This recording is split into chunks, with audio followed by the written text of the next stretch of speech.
Cubs lose today's ball game 3-2 as the bullpen loses it late. Although they out-hit the Orioles 9-3 in today's ball game, but they do end up winning the series 2-1 with a 9-7 win yesterday and a win on Monday. In today's episode, we'll talk about the continued dominance of Pete Crow Armstrong, the bullpen struggles, in this upcoming series to wrap up the first half of baseball.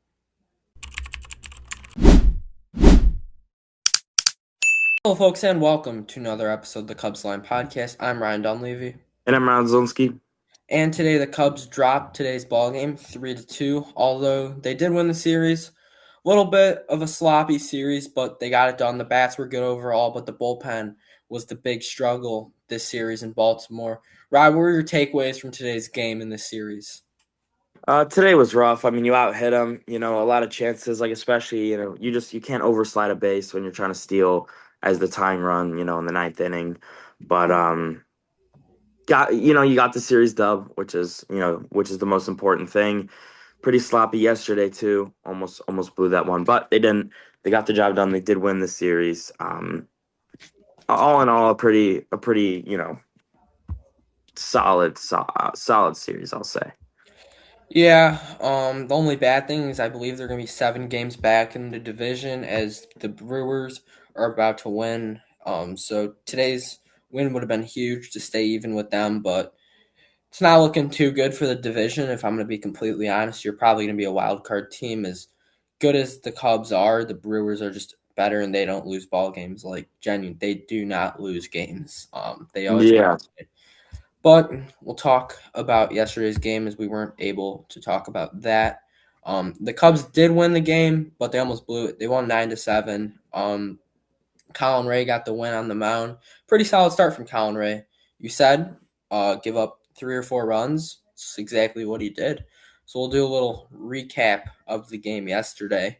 Even though Baltimore had 14 hits, they still lost the game. That's pretty uncharacteristic, but Yeah, seriously, especially against the Cubs. yeah. First inning, Bregman got a home run robbed from him. Then Bushy hit a single, Seiya forced out. Nothing came from that. And then Taylor Ward drew a 2-out walk in the bottom of the first, but then Alonso grounded out. Top of the second, Nico with a 1-out walk, stole second base, but then Conforto and Kelly both struck out. Bottom of the second inning, Dylan Beavers hit a 1-out single, but then Carson Kelly threw him out. I will say the Cubs catchers have been doing a great job of throwing runners out between Miguel Amaya and Carson Kelly. They have, and I feel like that's always kind of been, their thing. Like they do a really good job of that. Between Carson Kelly and Miguel Amaya, I feel like in their time here, they've always had like really good arms being able to throw out guys, which is very important. Yeah, and the good thing about Kelly is he's earning his reps offensively too. Like today, he got the nod at the DH spot, which typically you don't see a catcher really DH, I would say, unless they're like a superstar. But he's DHing the 4 hole, and he's done a great job offensively this year. Amaya, great defensively, but he's your average backup catcher, I would say. Like hits 230, good defensive. That's kind of what you need. But the thing with Amaya, clock's ticking on prospects like Owen Ayers, like Ariel Abrams, like Moises Ballesteros. I don't think Mo Baller is going to be a catcher in the long run, but that's another guy that could take Amaya's spot. So he's really got to pick it up offensively, or he's probably going to be gone next year because Ayers is the big one, switch hitting, bat hitting 320 right now in Double A. So I would assume he'll get pulled up to Iowa to finish off the year, but we're really going to have to see it because I don't know how much longer they're going to give Amaya. Yeah, and we kind of talked about him being a possible, trade piece at the deadline or, over next offseason. But I think for him, he's playing for his roster spot the rest of the way. Clock's kind of ticking on him. I just last year was just so unfortunate. He was injured, he came back, and then he had the knee injury. He was having a pretty good game too. So, yeah, the clock's ticking on Miguel Amaya. You love to see him succeed, but unfortunately, he just hasn't been himself this year. No, especially offensively, because he's always been able to chip in offensively, but not this year. So he's really got to pick it up. I don't think they would trade him at the deadline because he does have some good chemistry with a lot of these pitchers. But I can see him more in an offseason package to go try and acquire pitching or even another catcher, honestly, because Kelly's getting older. Who knows how much longer he has. So if you can almost info trade Amaya for a catching prospect, that would be needed. Yeah, I agree with that. Kind of, I agree. Let him go the rest of the year. The chemistry is just so big, especially in the big games later in the year. So keep him this year, but definitely a possible offseason trade piece if he doesn't start picking up his play. Yeah, and then the top of the third inning, MVP with a one-out homer. His 20th home run on the year got him to a 2020 season. I believe he's the third Cub in history with consecutive 2020 seasons before the first half, too. Ends very impressive. I believe it's him, Rhino, and I don't know, maybe Andre Dawson. Sounds about right. I know it was him. Yeah, I think so. Think it was Dawson, but he didn't smoke it. Just got out though. 370. I mean, just 0-2 pitch, low slider, and he just kind of golfed it, took it out. But MVP delivers again, makes it 1-0. And then the bottom of the third inning is when Colin Ray gets into some trouble. When Blaze Alexander hits a single, and then Jackson Holiday hits a single. So runners on first and third, no outs. He does get the double play, so you trade the double play for a run. Tied the game at 1-1. In the bottom of the fourth, Ian Happ with a one-out single, and then he got thrown out, stealing with two outs. I don't know why you're ever stealing Ian Happ. He's one of the slowest players in the Especially in league. the fourth inning. Yeah, I don't like that at all, especially with Conforto, a guy that can take the ball out of the park. And the Cubs really regret that, as Conforto hit a home run in his next at bat, so that's another run. But I don't like that personally from Council. Yeah, I Little, agree. I little just that over was, aggressive. I know we've been on Craig about not stealing enough, but you don't steal a guy like Ian Happ. You but still that was just a little much. Yeah, yeah, Nico Horner, PCA, um, Dansby, Dansby, shoot, I don't even Bregman from time to time, Bregman can steal. Saya from time to time. You don't steal Bush, you don't steal Hat, you don't steal Conforto, you don't steal Kelly, you don't steal Amaya. Justin Dean, whenever he's on the base pass, you're stealing. You could steal Rammer, you can steal Alcantara, but you're not Mhm. stealing Ian Happ, you're not stealing either of the catchers, you're not stealing Michael Bush, you're probably not stealing Seiya Suzuki either. Yeah, I agree with that. Saya is only like when you like desperately need a guy on second, like maybe 3-2, one out in the ninth, with like a Understandable. non-power hitter Yeah. at the plate. Yeah, Then the bottom of the fourth inning, Taylor Ward with a leadoff single, and then Pete Alonso with his 20th home run on the year. This ball was a bomb to center field. First pitch, sinker, in where Alonso likes it. Just a Cubs killer. His 16th home run in his career versus the Cubs. The ball's hit 411 feet. His 20th home run in the year to make it 3-1. Dylan Beavers with a one-out double, but the Orioles couldn't score again. Then in the top of the fifth inning, Michael Conforto with a bomb over right field. This ball, I don't know how he hit it out because it was a fastball pretty well over the zone. Conforto just took it to right field.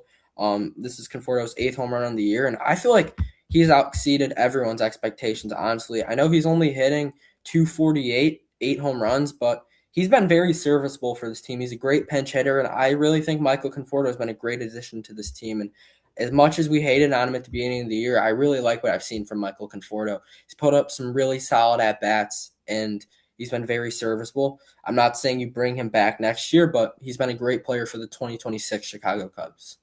I agree. Take out the first like 20 ABs of the year, to maybe like 25, I can't remember, and he's been a really good hitter. Like he's been very serviceable, very, like we talk about his late inning or late game pinch hits, like he's been really good, and he's definitely exceeded my expectations too. I kind of believed in him, at the start of the year, and but then once he was like slumping, I was like, cut this dude. But yeah, he's been great this year. If I'm going to be completely honest, I had zero belief in Michael Conforto after he hit, I believe, 199 last year, 137 the year before, and or 237 the year before, 239. So it's just some pretty bad offensive years. I had no hope in him, but he's been very serviceable, honestly, and I have loved watching Conforto play, and he's really earned his spot in that lineup against right-handed pitchers and off the bench to come and pinch hit. Yeah, I agree. And then back to back jacks, Carson Kelly smoked one, 404, 107 out off the bat. It was Kelly's fifth home run on the year. We've talked about how good Carson has been offensively this year. Not many people know this, but Carson Kelly's hitting 278. I think that's the second best batting average on this team outside of Pete Crow Armstrong. So Carson Kelly has been the second best hitter on this team outside of Pete Crow Armstrong. Man, it's kind of crazy that we're saying this, right? When you got guys like Seiya Suzuki, Michael Bush, even Alex Bregman on this team. Yeah, I know. I mean, from the year he had last year, I feel like we all were like, oh, he's gonna be good. But in the back of our minds, it was more like this is probably like a 1 year thing, like especially when he hit for the cycle. But I mean, I feel like he's been as good, if not better, than he was last year. This year, when he's up, you're always thinking that something's gonna go right for him and for the team. So he's been really good this year, and I'm just so happy with what I've seen from him. And it's nothing against Carson Kelly saying he's the second best hitter on this team, but when you're paying guys like Nico Horner, Alex Bregman, I know you're not paying Michael Bush a lot, but he's been proven. Say Suzuki in a contract year, Ian Happ in a contract year, like you'd expect some of these big names to be better than him, but nothing against Carson. He's been great, but just showing some of these guys really need to step it up. Yeah, 100%.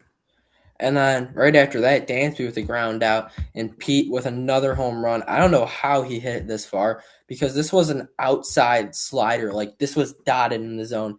Uh, There's only a few guys in the league that can hit that for a home run, and one of them is Pete. Especially pull it too. For him to Yeah, pull that ball. he hit this 419, 107 off the bat, nearly back to back to back to back jacks, but Dansby with the ground out. MVP makes it 4-3. So, Rye, I kind of had a question here, which I was thinking about. So Otani has his pitching, Pete has his defense. What do you value more, Otani's pitching or Pete's defense in the MVP race? I mean, as much as I don't want to say it, probably the pitching. I mean, That's Shohei's just, as good as Pete is defensively. I don't think he and it's wins not like the MVP. Shohei's like a 5 ERA either. Like he's an unbelievable pitcher. As much as I love Pete, I don't think he wins the MVP unless Otani gets cold or hurt. Because Hmm. there's no stopping him. He's a monster. But I don't hope Otani gets hurt, but I hope he slows down so Pete can get a better shot at that MVP, which he 100% deserves, especially after a really bad start, too. A race 2 of those weeks, he's probably hitting 300. Oh yeah, 100%. Yeah, I think I mean, yeah, I agree with you. He's really close to it now. Yeah, he really is. Then bottom of the fifth inning, Jackson Holliday with a leadoff single, but Gunnar Henderson grounds into a double play. Rutschman draws a 2-out walk, and then Taylor Ward strikes out. Top of the sixth inning, Rico Garcia comes into the game, works a 1-2-3 inning. Bottom of the sixth, Colin Ray gets the out on Pete Alonso, and then Pomeranz comes in for the lefty, gets two pop outs. Good job from Big Drew.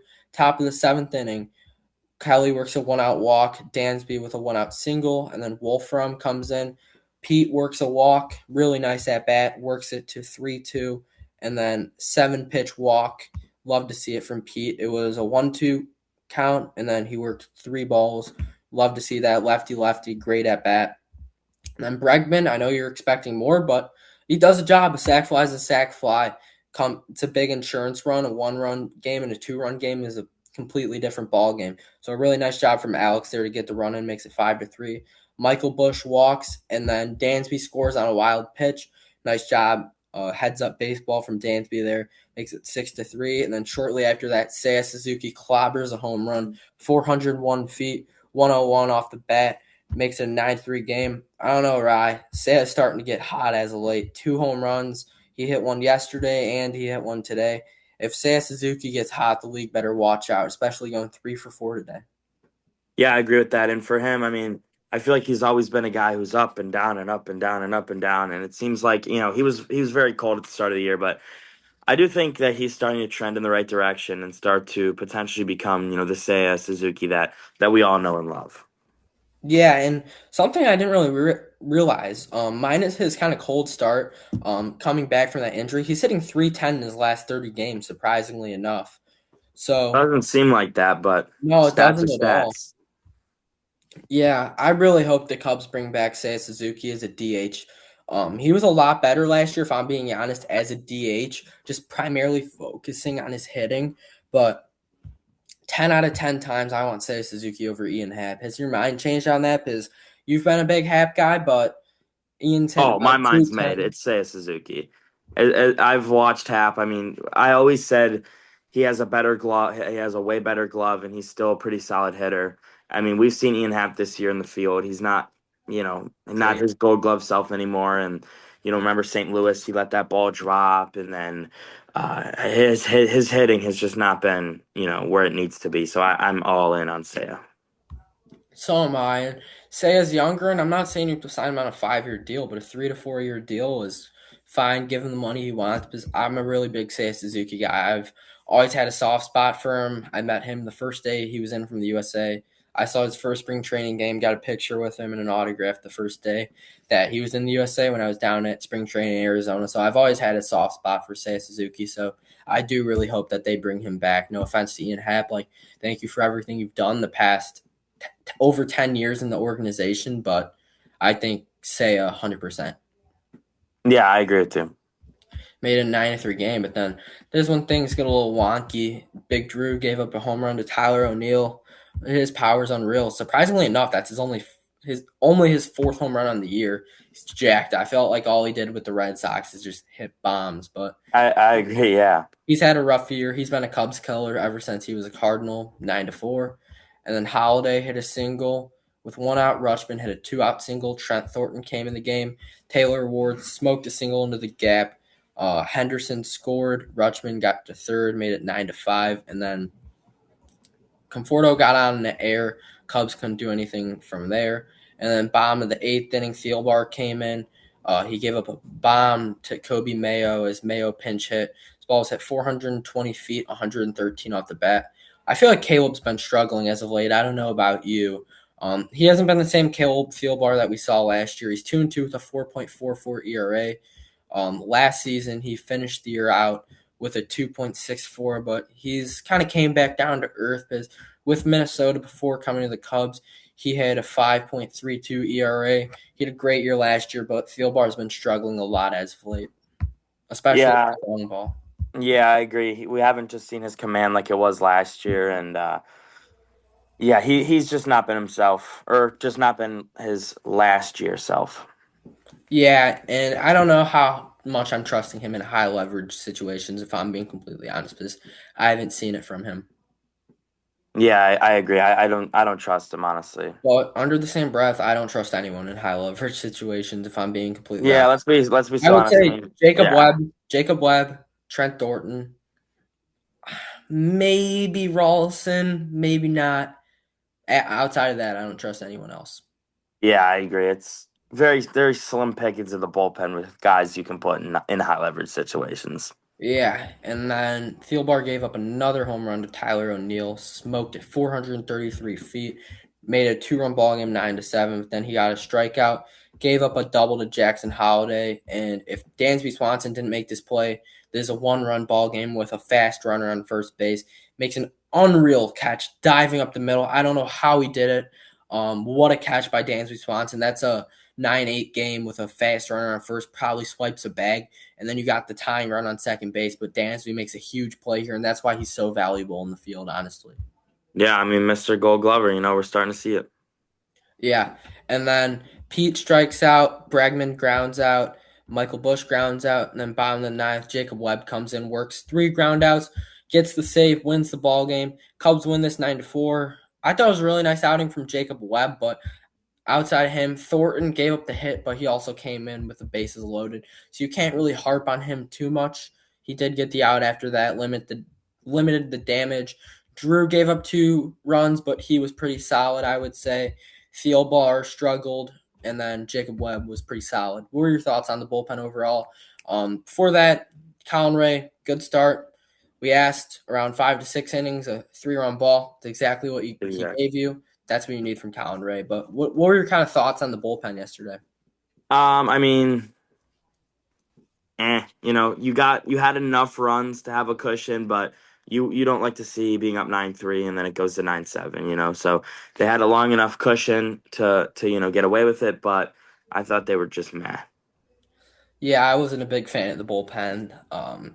I They weren't good, and they were not good today. And there's not many guys you can trust in that bullpen right now, and that's not a good thing. The All Star break can't come sooner to try and get some of these bullpen pitchers healthy. Yeah. And then we'll talk about today's ball game. The Cubs lost 3-2, even though they out hit the Orioles 9-3. Don't like to see that. And the bullpen blowed this game, and it was a really good outing from David Peterson, I will say. Then started off, Bregman worked a walk, and then Seiya hit a single. You had runners on first and third.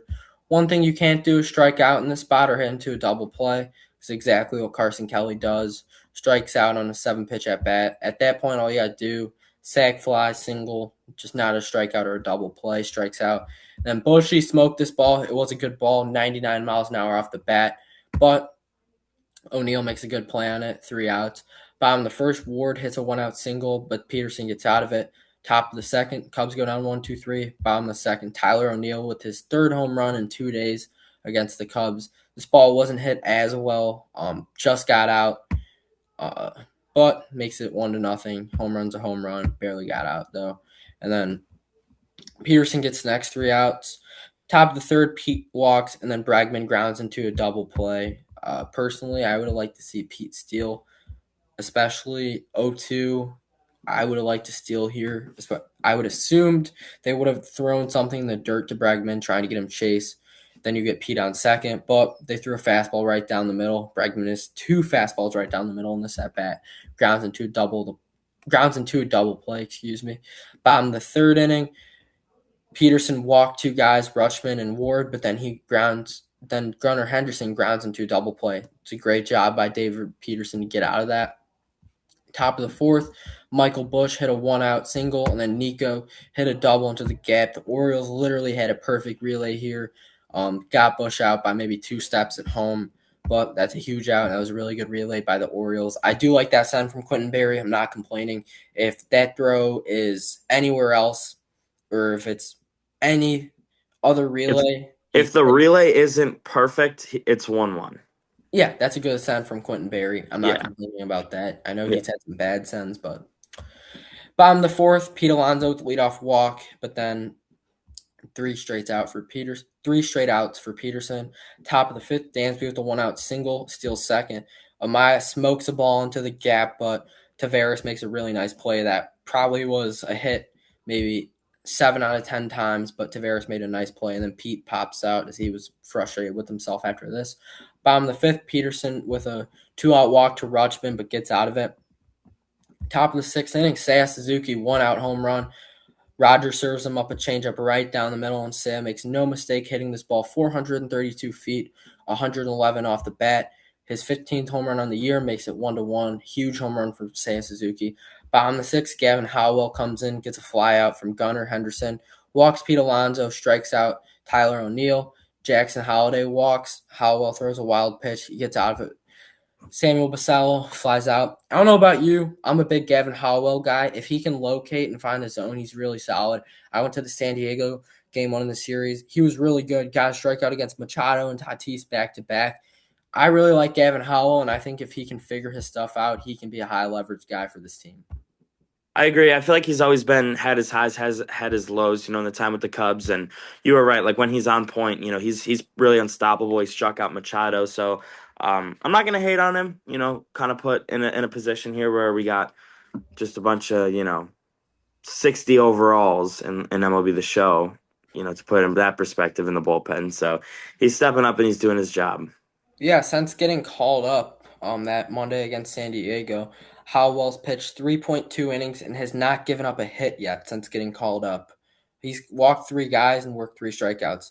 I don't think that's talked about enough, man. He's thrown almost 4 innings since getting called up, not giving up a hit yet. It's kind of unreal, no? That is pretty unbelievable. Like, I mean, he how many outings has he had again? Kind of Three, cut out a little bit. three, Three. I mean, four that's innings.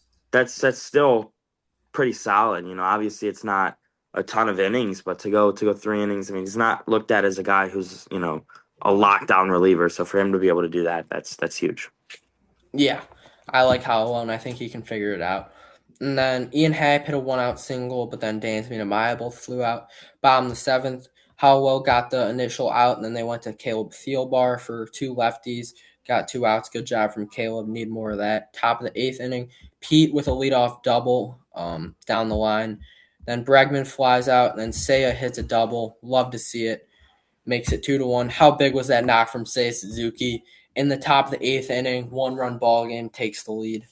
Well, I mean, in the moment, it looked like it was going to clinch a sweep here for the Cubbies, but huge. We need hits with guys in scoring position, especially from the guys in the top of the order, especially in clutch moments like this. So, although we lost the game, it was big to see. This is a positive. Yeah, but you needed to get that other run in. Kelly with another strikeout with a runner in scoring position, then Bushy grounds out. Idiot Tyler Ferguson comes into the game. Sale was cramping, so Justin Dean came in for him. Um, when you have a big hit and a home run, I'm not going to complain about that. Yeah, yeah, really. Especially playing 3 straight games. Just got to hydrate better. Yeah, Idiot come on Tyler now. Ferguson comes in the game, gets a strikeout, hits Gunnar Henderson. Love to see that. On a 2-0 pitch, zero control, drills him right in the elbow. Right after that, guess what he does against Pete Alonso? I'm gonna guess he had some. On what pitch that at bat? The first one. Yup.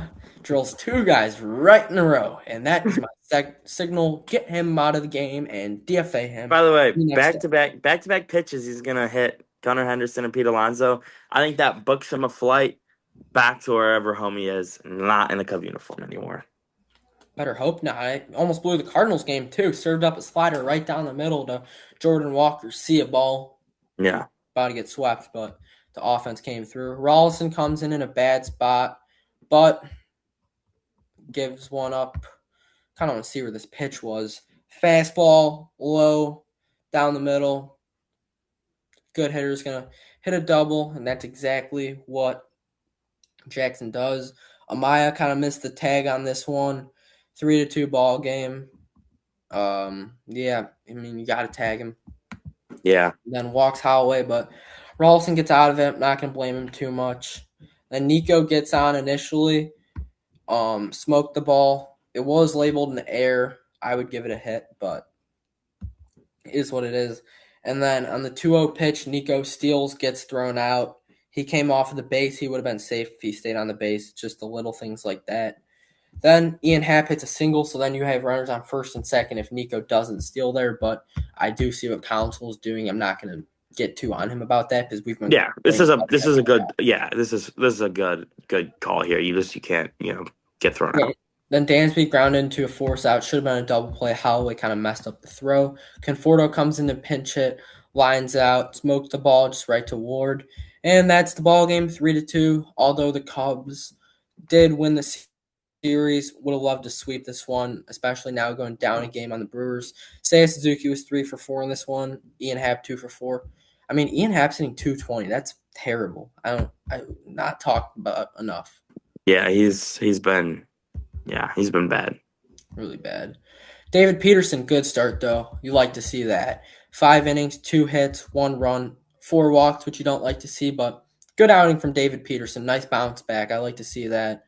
Even though he's at an 8 ERA with the Cubs, he's had 2 really good starts and 1 terrible start. So hopefully Peterson can keep up the consistency. But I did like what I saw from David Peterson today. I don't know about you.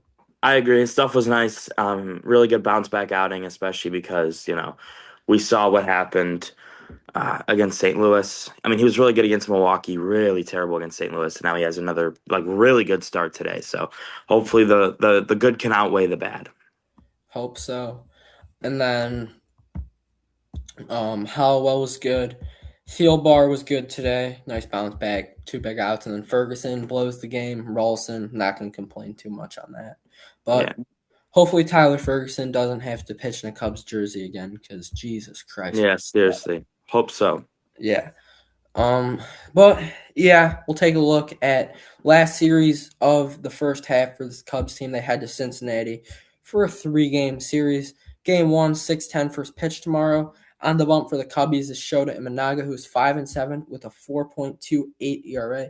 Then on the mound for the Reds is Hunter Green. He's only had 1 start this year coming off of injury. He went 3.1 innings, 7 hits, 8 runs allowed, 4 walks, 7 strikeouts against that Baltimore team the Cubs just faced. So he got teed off, but Hunter Green is always a very good pitcher. He had a 2.75 ERA in 2024 and a 2.76 ERA in 2025. So going to be a tough game one, even though he just got shelled.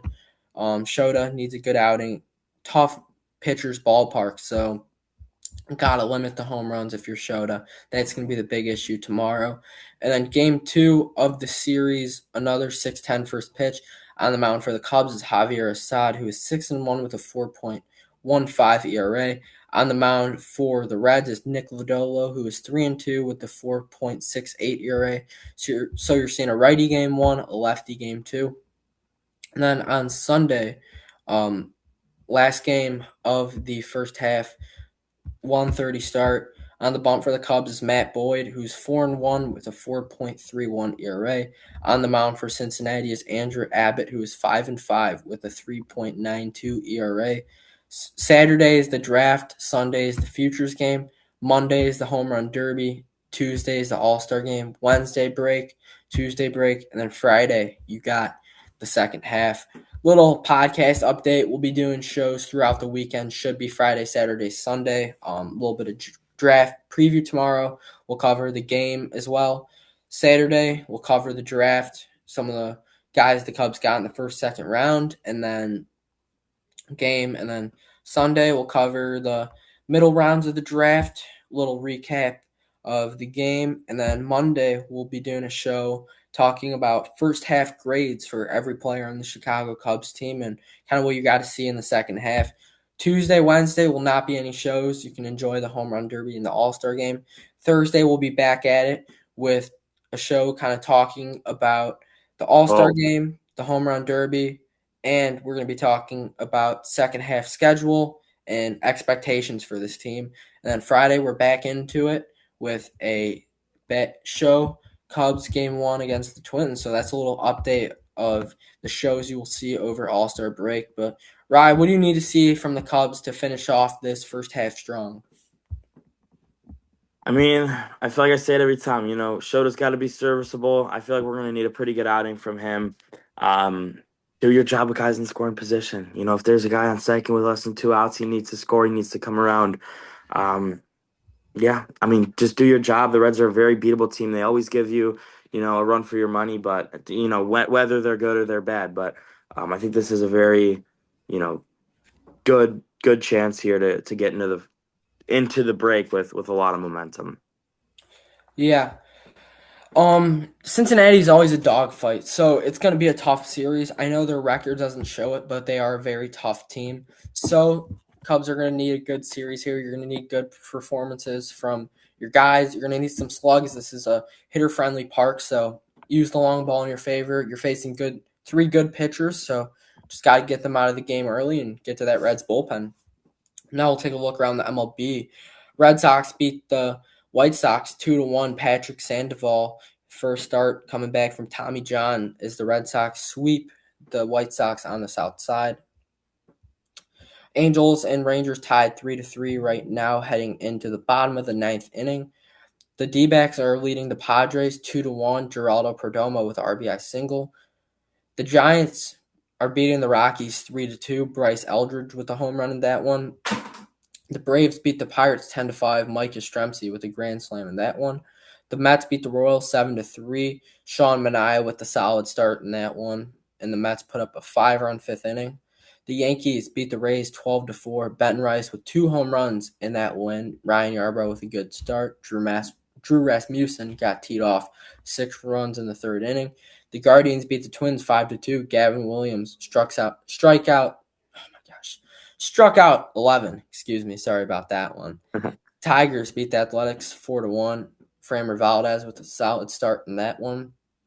The Marlins beat the Mariners 8-4. Miami put up a 4-run fourth inning and a 2-run seventh inning, and that was all it took for the win. The Phillies beat the Reds 1-0 in a pitcher's duel. Jesus Luzardo and Brady Singer shoved in that one, but a run in the eighth inning was all it took for a Phillies win. The Brewers beat the Mariners. Oh my gosh! The Brewers beat the Cardinals 8-4. Jake Bowers with a 3-run bomb. Do a little standing update heading into the last slate of the first half. Cubs down 7 games in the Central. The Brewers, Phillies, and Mariners are tied down 3 games to the Braves in the East. The Dodgers are up 14 games on the Padres in the West. The Rays are up 4 games on the Yankees in the East. The White Sox and the Guardians are tied for first place in the Central, with Minnesota down 2 games and Detroit down 4.5 games. And then Texas and Seattle tied both at 500 in the AL West. Houston a game and a half back. Which shows how weak the excuse me, how weak the AL is. Dodgers, Milwaukee, Braves all in the lead. That's how the order goes in the NL. Cubs a half a game up with the top spot in the wild card. And then Phillies and Mariners are tied for the second and third spot. Cardinals down 3 games. Nationals down 3 games. Padres and Pirates down 5 games. D-backs down 6 games. Reds down 9 games. If the season ended today, the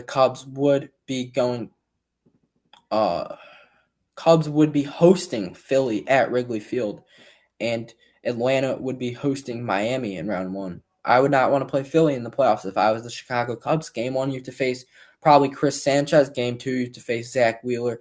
Game three, you got to face either Jesus Luzardo and Aaron Nola. Not even talking about how they have one of the best, if not the best, closer in the league. And Bryce Harper, Kyle Schwarber, Alec Boehm, Brandon Marsh, all those big bats. I know you swept them earlier in the year, but that's not a series I want to play in the playoffs if I'm the Chicago Cubs. So I'm doing everything in my power to try and take over Milwaukee. I I don't know. was I was I gonna don't. say you don't want to play Philly, win some ball games and win the division. That's what I'm saying. So it's all you can do. Gotta hope Milwaukee loses, and you got to get hot. And then the AL: Rays, White Sox, Rangers, all in the lead. White Sox are only 2 games over 500, second best team in the AL.